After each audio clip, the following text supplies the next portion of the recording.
Good morning, people of God. Listen, your little country bumpkin is pouring in sweat, but it feels good, baby. Start early, finish early. But I just want to take this time out to say something. Have you ever had somebody who went out of their way to try to drown you?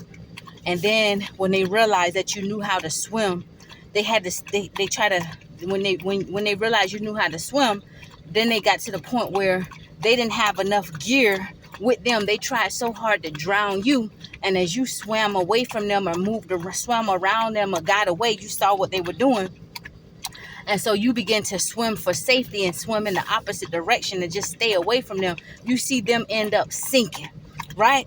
That's the spirit of sabotage that was sent for God's people, through destroying the one who allowed themselves to be used as an avenue.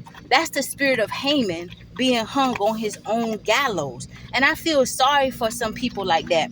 But I realized there was something that I had been experiencing over these past few months that just really was annoying me. Someone who's really was trying to go out of their way beyond their job description to really just get on my nerves. Someone was really trying to go out of their way to make me look bad and lose favor at some people, unbeknownst to me, that were favoring me and wanted to partner with me. But this individual was strategically trying to make me look bad so that those people would not favor me.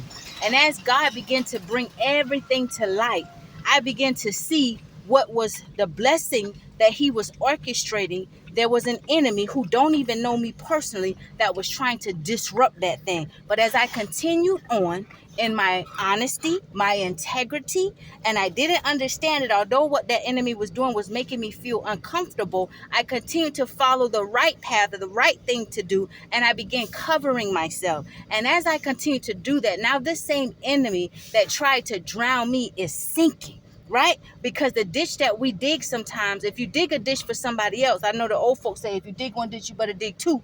Because the trap you set for me, it gonna be for you. But no, I always tell people, don't dig two ditches. That was the old saying. If somebody is digging a ditch, don't tell them to dig two. Let them dig that one. Because at the end of the day, you're going to reap whatever you sow. And if God is with you, you're going to surpass and overcome all the obstacles that the adversary tries to set for you. And those who allow themselves, because we have a choice. We know right from wrong. Although we are imperfect, I make mistakes. I'm a woman of God. But as sure as I live today and tomorrow and every other day, I'm going to make a mistake. There's going to be something I need to repent for. Why? Because every day I strive for perfection. And we will never be totally perfected while we are in this flesh. Total perfection and judgment comes after the spirit ascends from this flesh. Then our book of remembrance will be open. So that is why we strive to fight that good fight of faith, right? So I'll have things I repent for, but at the end of the day, we know right from wrong, to whether we allow our free will to be used for evil or whether we allow our vessels to be used for good, right? That's why God judges the heart. And that is why it is written, blessed are the pure in heart, right? Blessed are the pure in heart. Why? Our reward is we shall see Christ, because God understands the pure in heart. The pure in heart, that the pureness of heart, we are connected to the Father. There are some things that you just will not allow yourself to do. You will never allow yourself to lay a dirty, treacherous trap and set somebody up, and especially somebody you don't even know. And if you did know somebody, why you want to see a brother or sister fall to a demise? Why you want to see blessings coming to somebody be blocked? Why you want to block somebody else's blessings? It only come from a corrupted, miserable heart. And the only way to come back to God is to be broken, humble, contrite, repent, renounce those things that are hidden. Ask God to move that envy, that jealousy, that hatred out of your heart. You know somebody that's jealous of it, they can't never listen to you and be glad and smile with you. You ever tell somebody something and they jealous of you? They always got to interrupt you. They can't never listen to you, talk to you, and be on one accord and be in agreement with you. It's always got something to find something. Or if you having a happy moment, they always got something negative to come down and speak something negative. It can have nothing to do with your happy moment. Or they always want to tell tell you about their problems while you're just in a place of joy and you're saying, look at how beautiful the sky is. Oh, you know what? I had this going wrong today. Oh, I got another. My car broke down again today. They always complaining, right? They always complaining. They never appreciative for the little things that they have. Your car may break down, but then you can go and fix your car. Or your car may break down, but at least you have it. Don't you know that there's some people out here on the street that don't got a car? There's some people got to wait and stand in the hot sun to catch a bus that connect from point A that'll take them to stop at point B. Then they got to get off that bus and get on the next bus, but they got to wait in the hot sun for 35 to 40 minutes till the next bus come so they can get on that bus and catch that bus to point D. And when they get off at point D, then they got to walk 3 or 4 miles to get to their job. Then when they get off of work, they got to do it all over again. But you got a car, and it's a minor issue going on with your car, and you can take the money and go and get somebody to repair your car. And if you ain't got the money right now to get somebody to compare your car, then you save up for what you need repaired on your car. At least you got one and you're able to maintain. See what I'm saying? Be happy. Crawl before you walk, and be happy. Count the little blessings. When you are faithful and thankful for little, God will bless you with more. I can't stand being around nobody who always got a complaining spirit. You can't be happy about nothing that you have. And then you get mad when you see somebody else just walking around in joy. Why? What is to be so smiling about all the time? What is not to be so smiling about when you got 2 feet and you can walk? Don't you know some people, they got a leg cut off? They wish they had that foot again and they will be better ambassadors for the temple. Don't you know some people, they ain't got but 1 eye, and some ain't even they got 2 eyes, but they still can't see. Don't you know some folk, they got but 1 hand and they still making it. I watched a story about the boy who was in an accident, got burned up, but he still ain't quit. The doctor told him he'll never walk again. He said the devil is a liar, and he trained his body.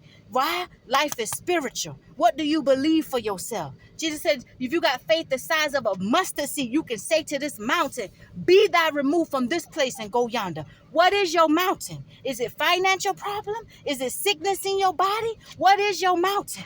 Faith without works is dead.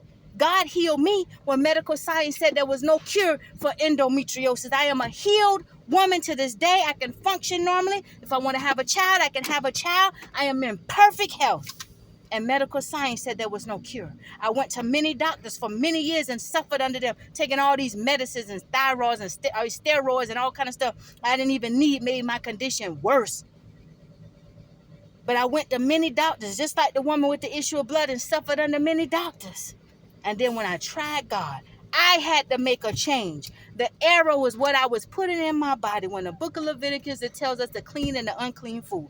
That stuff is written for a reason. But some folks say, oh, everything God made was good. That's true. Everything he made was good. Let no man or woman condemn you for what you put in your mouth. But everything is not meant for human consumption. How do I know? When I applied it to myself, I did the work. Faith without works is dead. I prayed and I said, I'm going to try you, God. And my symptoms began to subside. The pain that I suffered with for all them years made me not want to live in this earth no more. It started to subside. They ain't got no cure for it other than the fact that there's no cure. And they don't know what causes it. But we can give you this right here to take. I think not. But anyway, I done jump all over many different things. I'm having a good day. It's a blessed day. I feel good. I went to the gym yesterday. Yesterday, I started super early. Today, I couldn't really start that early because I had to wait on some other folk to get into work. But yesterday, I think I got up at 4 a.m. yesterday, and I ended my day at 1 o'clock. By the time I had one of my elders calling me, he was calling me. He said, man, it's so hot out here. He said, I'm burning. I'm blasting this air. I said, well, I'm just pulling up at the house, walking in. He said, you done? I said, I'm done for the day. I got up early and started super early. And I was finished early. So I went to the gym yesterday to work out at my favorite workout gym. And then when I left that gym, after I got my workout, I went to my other gym that I go to relax. And I got in the steam room. I got in a pool. I did a little swimming. I got in my jacuzzi, took my shower, and I went to my ice box. And I thank God for all of that. All of that, just self-care, nurturing and loving on myself in the temple that he gave me. And I slept like a baby last night. And so anyway, people of God, think positive thoughts, stay positive, stay away from people that complain, and understand them people that try to drown you, that try to set a trap for you and cause you to drown, they gonna be the one that's sinking.